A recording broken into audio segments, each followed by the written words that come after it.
Soul Garden.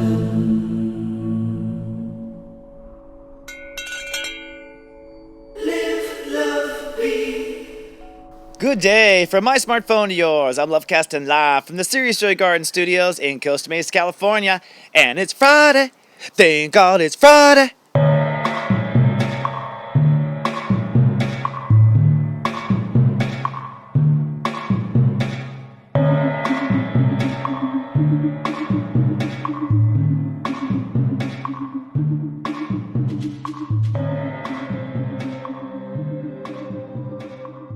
Good day and namaste, and welcome to Namaste Today. My name is stepº14. I am a life coach, psychic astrologer, and the sensei to Serious Joy. My mission is to stand in my heart and help other people into theirs. This webisode is for Friday. Thank God it's Friday. Friday, November 6th, 2015. And today, the Great Human Walk has progressed to step 14, Scorpio.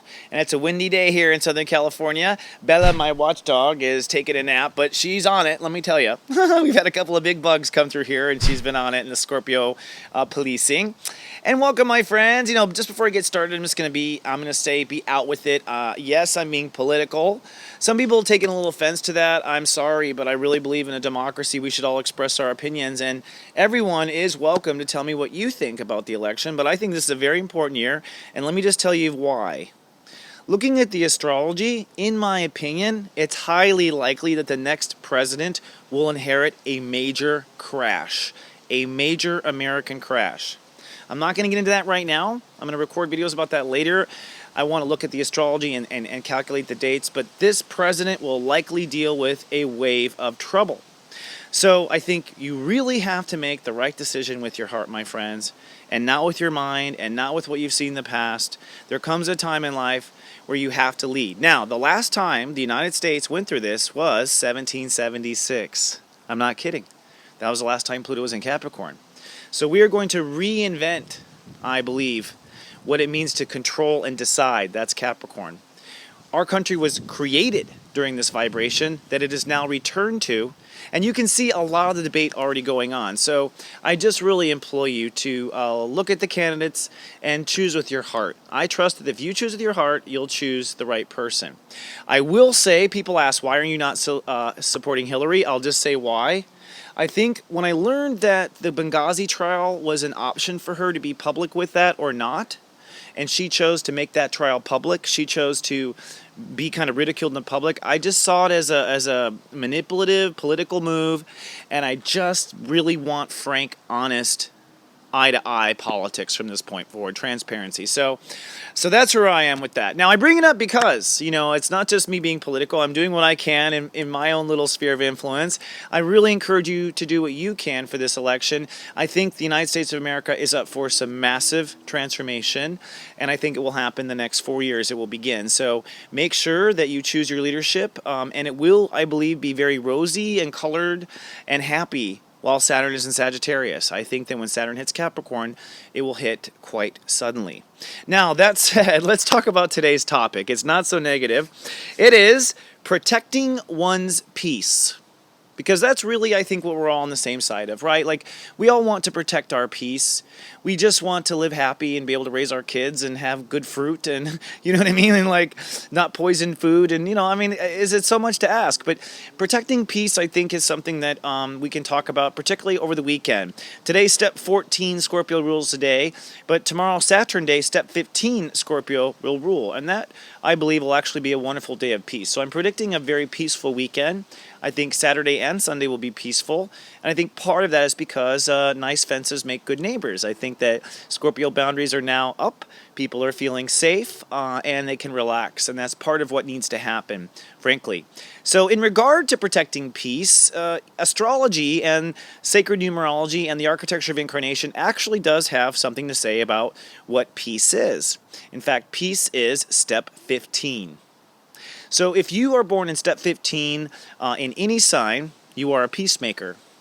If you have step 15 on your ascendant, you are a peacemaker. Now, you yourself may not feel in peace, but I think that's the irony of peacemakers. They're always trying to be in peace, and they think they're not, but they actually are more peaceful than the next person, you know? And step 15 really describes the nature and architecture of peace.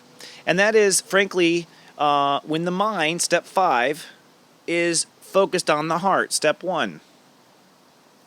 So when we focus our mind on our heart, which is what I was saying in the beginning of this video about politics, I think it's time that we should vote with our heart and not our mind. But when our mind is on our heart, we cannot go wrong. It doesn't matter what your me-religion is, what your religion is, what your age is. If you're a light walker, if you encourage people, if you lead people, if you help people, help them into their heart. I think it's the smartest strategy to bring world peace on the planet, and it literally is what the astrology says is necessary and how it happens. Jesus said it. Every prophet has said it, frankly. It's not, I'm just saying astrology also says it for the record, all right? So let's do our 5 o'clock question. I want to give you kind of an example here of how this whole thing works with step 15. Think of a recent conflict you have been involved in, okay? A recent conflict. Facebook conflict with a loved one, conflict in a business, okay? In that conflict, what did your mind have to say about it? What did your mind have to say about it? All right? Here's the follow-up. What did your heart have to say about it? All right, I'll answer these questions. Actually, I'll just share an interesting story from my recent conflict.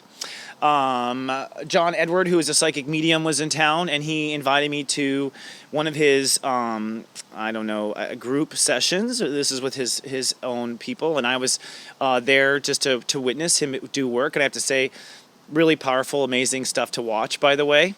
But what disturbed me was during the session, John looks me straight in the eye, and I thought to myself, oh, you want me to close the door or something? Like, like I'm being the buddy in the place. Like, you need some water? And it was like my dad came through John. And this pissed me off. This was a conflict. Because, frankly, I come from a psychic family. I was raised by, my dad called himself a Jedi Knight. My mom did tarot cards every day of the week.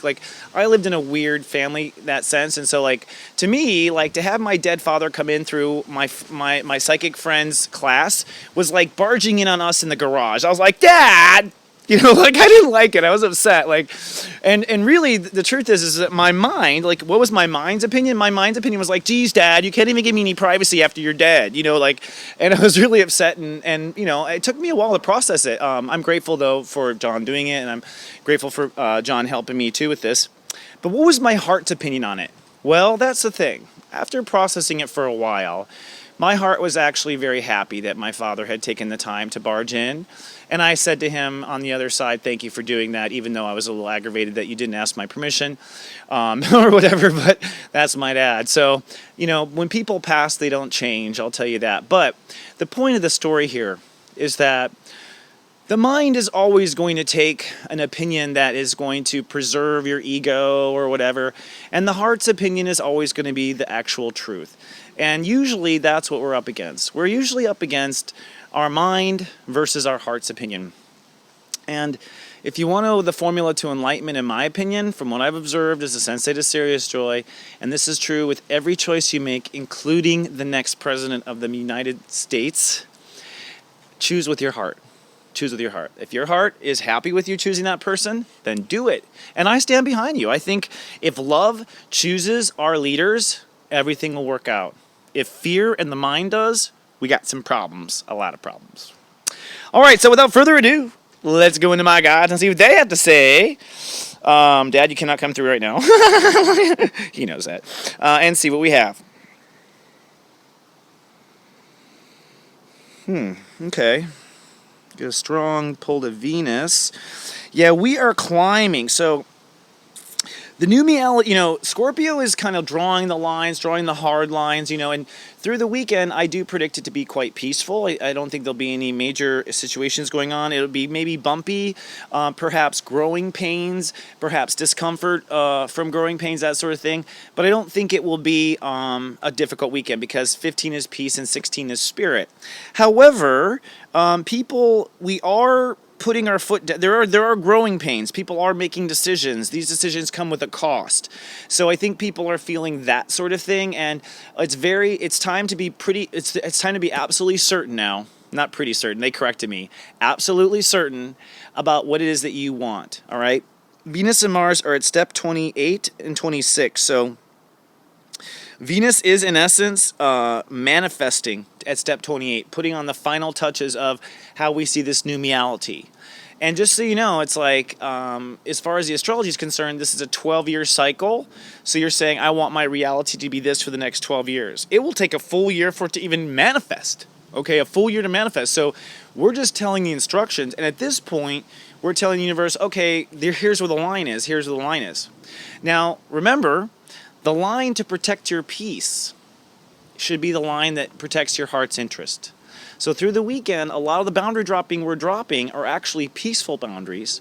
And we drop peaceful boundaries when we're at peace. All right, so comfortable distances, things like that. Maybe you had a conflict with a friend or something, and this is the weekend where it's just like, I just want you to know, again, you're dropping peace boundaries. You want things to flow.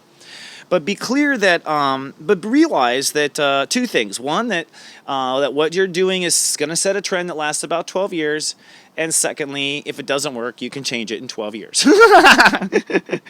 Okay, so Mercury's at step 7 today. So Friday's a very cloudy day. People are kind of in their higher senses and kind of sensing things out. And, Spirit is really here to help. If you feel like you belong to a different reality, if you believe that there is a revolution coming, okay, then you need to get on that side of the fence. If you don't believe there's a revolution coming, then don't get on the side of the fence. I mean, I will always love you no matter what, by the way. I always love everyone. And we're all brothers and sisters. We're working this out together. But it is time now to start the play, start the new show, start the new dialogue about the way life should be and the way we should lead ourselves. And so it's time really to make those peaceful boundaries now. And if you want to go quietly, or if you're going to switch teams quietly, or you had a major realization with step 13 yesterday that you don't belong in this life or you don't belong in this town or whatever, I'm telling you, you have about 10 to 15 days to peacefully change or cross over before it would become a little sticky. The last thing they just want you to know is that you are so loved by the universe. Tomorrow on Saturday is going to feel pretty amazing. It's Love Fest Day. So if you can, tell everyone you love that you love them. It really helps. Make that part of your new boundary structure. Make that part of your new plan of peace. To tell yourself that you love yourself once a day, and to tell the people of the world that you love them, at least this weekend alone. Okay? We come back, we're going to talk about our new Mirage, and we have Lightcast Day coming up next week. So it's going to be a powerful shift. So have a peaceful and wonderful weekend, my friends. Live in your heart. If you'd like to follow me on Facebook, you can go to soulgarden.me. If you'd like to follow me on Twitter, I'm at stepº14. And if you'd like to watch this show with no commercials, come on down to soulgarden.tv. So me for Facebook, TV for Mothership. Have a great weekend. I love you so much. Live in your hearts. Make those peaceful boundaries, and I'll see you back on Countdown to the new Scorpio laws. Until then, remember, I love you, and live, love, be. So